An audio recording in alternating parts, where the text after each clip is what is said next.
Twins with two fathers, Lesson 1. Repeat. It was noticeable his skin was darkening. It was noticeable his skin was getting lighter. It was noticeable his skin was whitening. It was noticeable his skin was peeling off. It was noticeable his face was itching. It was noticeable his face was swelling. It was noticeable his face was breaking out into a rash. Listen. A few weeks after our honeymoon, I realized I had missed my period and my breasts were very tender. I bought a home testing pregnancy kit, and sure enough, on the first test, it came out positive. I went to see my gynecologist, who is also an obstetrician, and she sent me to go have a blood test to make sure. The results came through the next day, and it was confirmed. I was definitely pregnant. I couldn't believe it. Me, a mother-to-be, actually pregnant, expecting, an expectant mother. That was my favorite description of myself. My friends all joked about me being on some kind of fertility drug, conceiving as I did so soon after our wedding. I don't know if it was psychological, but about this time I started the customary morning sickness.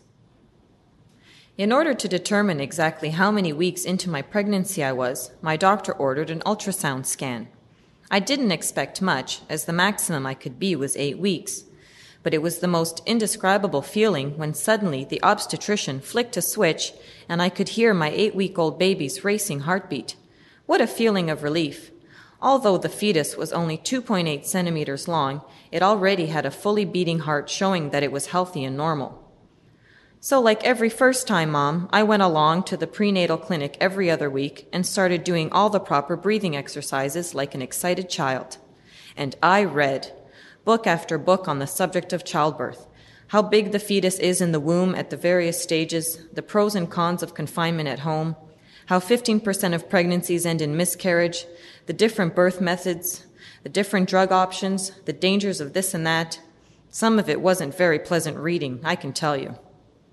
By the end of the 3rd month, my morning sickness had eased, and although I felt very tired in the afternoon, I felt great.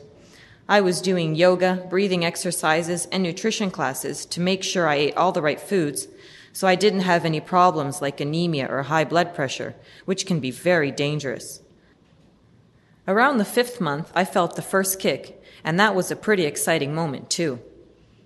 It was in the 28th week that I had a wee scare. After I had several standard blood tests, one of the results showed that I had a low iron count, the start of anemia. My doctor immediately put me on iron pills, which solved the problem. By this time, I was starting to show, and people were commenting on my belly. I was also starting to get heartburn as the baby took up more and more space. Other than that, I was having the perfect pregnancy. My skin glowed, my eyes were sparkling, my hair shining, and nails long and strong. Everybody commented on how great I looked. However, as I came to the end of my 40 weeks, things weren't so wonderful. I started having bad leg cramps at night, and because of my size, had lots of problems finding a comfortable position to sleep in, so I had insomnia.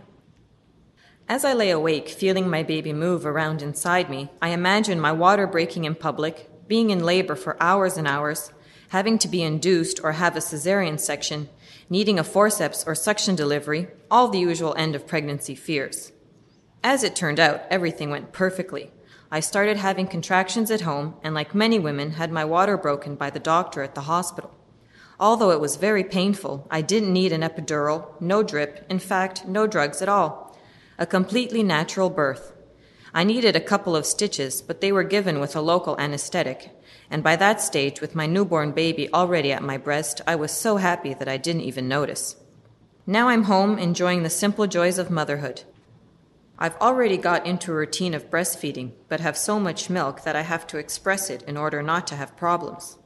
This extra milk I donate to a milk bank, which they use for babies whose mothers are suffering postnatal problems and depression and can't breastfeed their babies. Some newborns can't suckle and need to be bottle or spoon-fed. If this is what becoming a mom is like, I think I'll change my original plan of 2 kids to 5. What a wonder it is bringing life into this world.